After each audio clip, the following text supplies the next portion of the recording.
What is going on, YouTube? Welcome back to the channel. Welcome me back. It's been like 2 months since I last uploaded. I'm so sorry for absolutely ghosting you guys after my last upload. My last upload was me talking about selling the STI. I'm sure you guys are wondering if I ended up doing it or not, and yes, sadly I did. Let me explain myself really quick. You already know that, kind of my reasoning behind why I wanted to sell it before. I wanted to save money. Carvana offered me a great amount of money for it. They offered me $35,000 at the time that I uploaded that video. A couple days later, I submitted another appraisal to Carvana for the STI.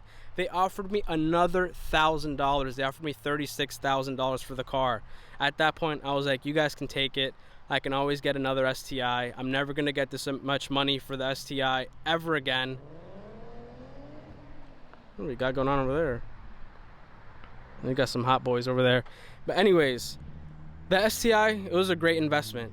A car is a depreciating asset. Whenever you buy a car, as soon as you drive it off the lot, instantly depreciates in value. You're never gonna get as much as you paid for the car ever again.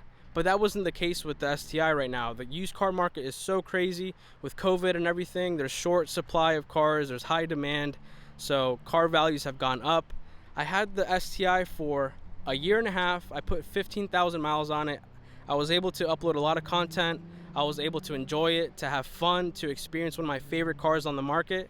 And then I got to sell it and get all my money back. That is a great investment right there. I was never gonna have that opportunity ever again, so I took it. So I hope you guys understand, but who's to say that there won't be another STI on the channel again? Honestly, I love the 15 plus WRX and STI, so who knows? Maybe before they all go away, I'll get another one, and that one I will keep forever. Unless, again, of course, somebody offers me a ridiculous amount of money like Carvana did. But anyways, kind of want to talk about why I've been MIA the last 2 months. I owe you guys an explanation. So, worst timing ever. As soon as I get rid of the STI, the Supra decides to start running like crap. If you guys have been following my channel for a little bit, you'll know that I've been dealing with a little misfire issue that would come and go with the Supra. It would kind of come, it would last a little bit, and then kind of go away within the same day most of the time, or maybe in a few days. And then the Supra would be fine again for a couple of weeks, and then it would come back. So this time the Supra began to misfire and it did not go away. So at that point I really had to figure out what the issue was, and that is kind of what took a long time. At first I thought it was a distributor plug. We got a whole new distributor harness for the car. I'll show you guys. I'll pop the hood really quick so you guys can see. So I got a whole new distributor harness right here. I thought that was it. That was not it, unfortunately. Then I went ahead and got all new spark plugs. I got new NGK spark plug wires and spark plugs. That was not it.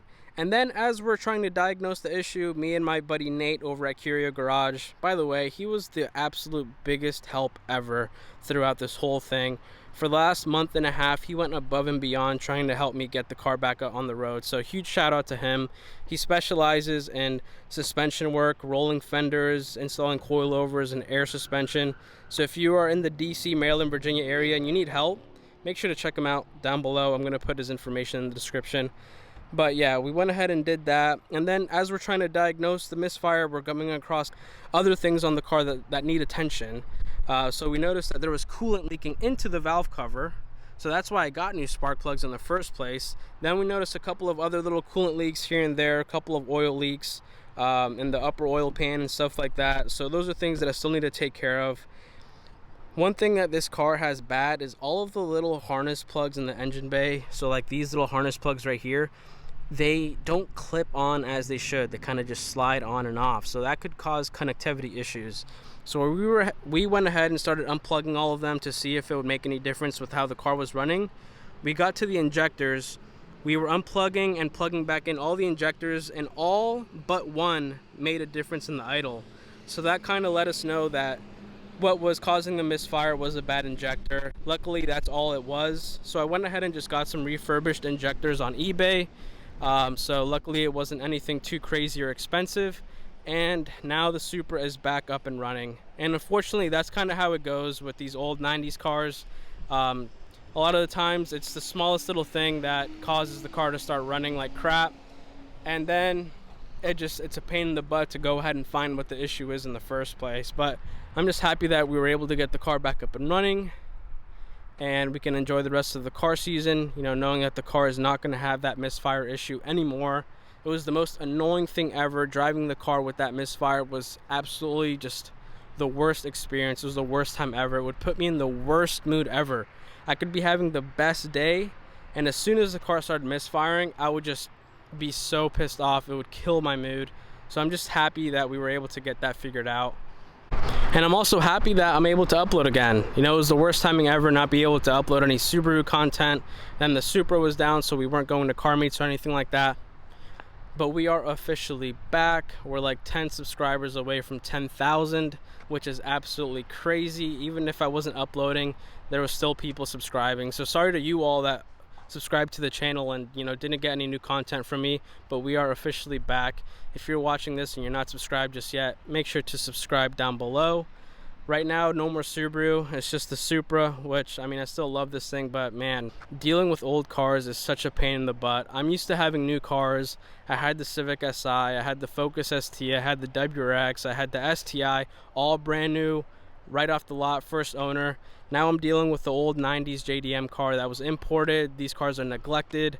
People don't do the maintenance that they need when they have them, and then unfortunately JDM dealers, importers, they import these cars in, they need a bunch of work, they sell them like that, and then whoever buys them kind of has to deal with it. So I'm going to talk about that in another video. Kind of want to talk about, you know, my experience with all of this stuff, because honestly, importing JDM cars is a very popular thing to do in the car scene nowadays, and I just want to make sure that you guys aren't dealing with a bunch of issues or a bad car, kind of like how I have been the last 2 months. It's honestly been very stressful, but I'm just glad that we're coming out on top finally. But besides that, the last thing I want to cover is, I'm sure you guys are wondering, where the heck are my BBS wheels? I went ahead and sold them to another Supra owner. I found these Volk ZE40s locally. They were being sold on Facebook Marketplace. They actually came off another STI. They're 18 by 10 with a 35 offset. They already had two 65/35 Michelin PS4s on them too, so it's a very good summer tire. I got them for a really good deal, so I went ahead and jumped on them. I honestly kind of took like a risk on these, because to save my life, could not find another Supra online that had these wheels. So I kind of just bought them and hoped they would look good, and I actually like the way they look. So make sure to give this video a big old thumbs up if you guys like the way these wheels look as well. I think they look really good. Of course, I'm a big fan of black and bronze. I think it's a really good combo. This is actually the same bronze finish that was on the TE37s that were on the Civic Si. So yeah, black and bronze is honestly one of my favorite combos. I think it looks really good. And yeah, there's a lot more content to come. I'm really excited to start uploading again, to start giving you guys videos and content to watch. But just wanted to update you guys on, you know, why I kind of ghosted you all and have been MIA for the last 2 months. But we're officially back. I'm so happy we're going to start going to car meets and stuff again. And yeah, again, if you're not subscribed yet, make sure to subscribe. Let's get the channel to 10,000. Let's keep growing. We're going to end the year strong, and I look forward to uploading again and seeing you guys in the next video.